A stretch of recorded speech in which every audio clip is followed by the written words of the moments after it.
تعالوا نعمل مع بعض النهاردة أحلى خلطة محشي ممكن تاكليها في حياتك. مفيش حد داق مني المحشي إلا ويسألني سر الخلطة بتاعتك إيه يا بيبو.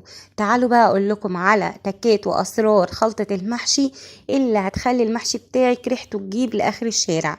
حطي لايك واعملي اشتراك لو لسه ما اشتركتيش، وفعلي الجرس على الكل عشان يوصلك مني كل وصفة جديدة. اول حاجة معايا حلة على النار، هنزل بمعلقتين كبار من السمنة، سواء بقى سمنة بلدي او سمنة اللي احنا بنبقى مسيحينها من دهن الخروف. دي بتدي طعم حلو قوي، اللي هي بتدي طعم حلو، بس في ناس كتيرة مش بتحبها. وهنزل بقى مع السمنة بشوية زيت، لازم زيت وسمنة مع بعض عشان المحشي يبقى طعم كده، بلاش زيت لوحده ولا سمنة لوحدها، ده مع ده. هنزل بقى كده بنص كيلو من البصل، يعني حوالي 5 بصلات متوسطين، هضربهم في الكبة او تقطعيهم على ايدك براحتك. البصل هو اللي بيدي طعامة لخلطة المحشي، مفيش بعد كده.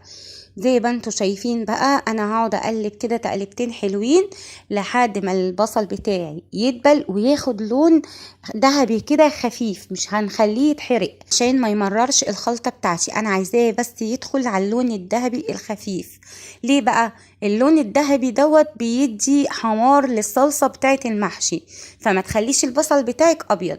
زي ما انتوا شايفين هو ده اللون اللي انا عايزاه، حلو جدا. هبدأ انزل بالبهارات بتاعتي من غير اي افتكاسات، معلقة كبيرة من الكزبرة الناشفة، ومعلقة كبيرة من الكمون، ومعلقة كبيرة من الفلفل الاسود، ومعلقة كبيرة من بهارات المحشي. لو ما عندكيش البهارات بتاعة المحشي حطي بهارات مشكلة، طبعا بهارات المحشي دي بتبقى عند العطار جاهزة، قوليله انا عايزة بهارات محشي.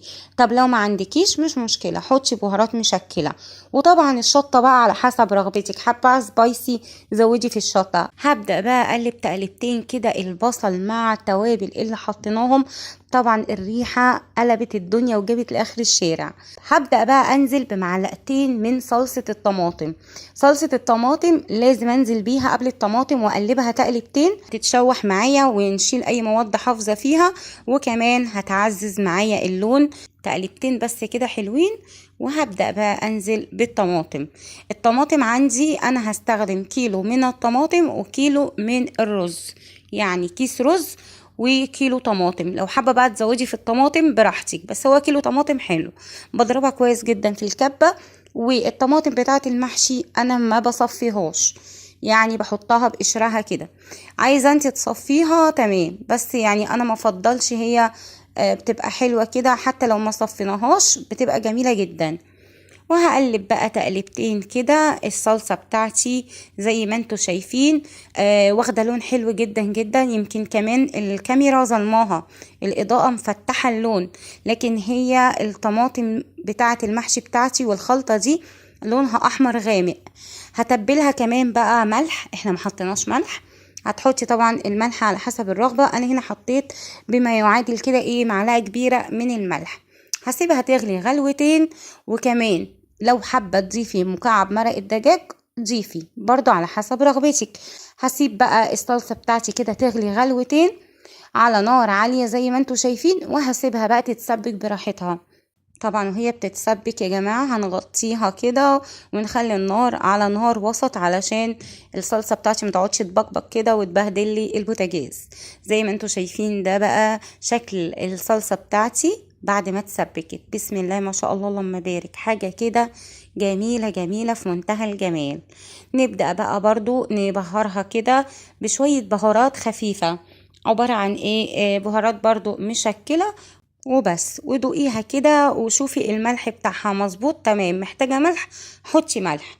الخطوة اللي بعد كده بقى هنعمل هنبقى طبعا غاسلين الرز بتاعنا كويس جدا. وزي ما قلت لكم انا الرز معايا هنا كيلو الرز بياخد كيلو طماطم، بحط عليهم 5 بصلات كبيرة.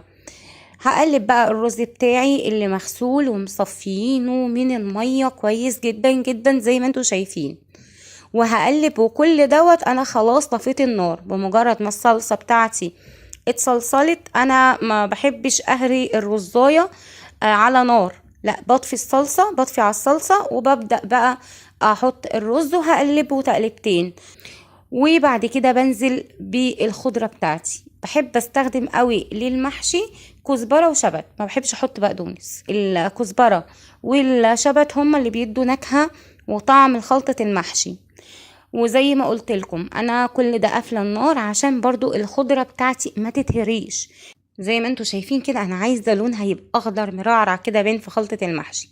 التركية دي بقى مهمه جدا جدا جدا. بصلايه تكون حلوه كده او بصلتين، ابشريهم او اضربيهم في الكبه حلو جدا.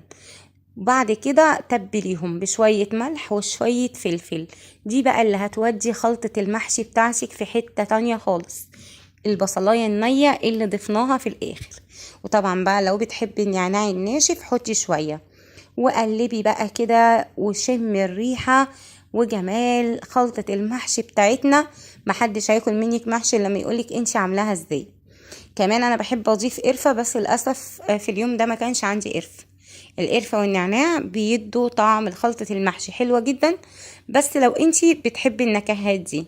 شايفين بقى خلطة المحشي بتاعتي؟ بسم الله ما شاء الله، اللهم بارك. وزي ما قلت لكم والله الكاميرا ظلمة فعلا اللون بتاع الخلطة. ودي بقى كانت وصفتنا النهاردة، خلطة المحشي عملناها بأسهل طريقة ومن غير أي افتكاسات، ما خدتش معانا أي وقت خالص. عشان تاكلي أحلى محشي، رمضان على الأبواب، يعني أساسي في العزومات المحشي. كل سنة وانتوا طيبين وفي أحسن صحة وفي أحسن حال. ما تنسيش بقى تحطي لايك للوصفة القمر دي، واستنوني في وصفة جديدة، والسلام عليكم.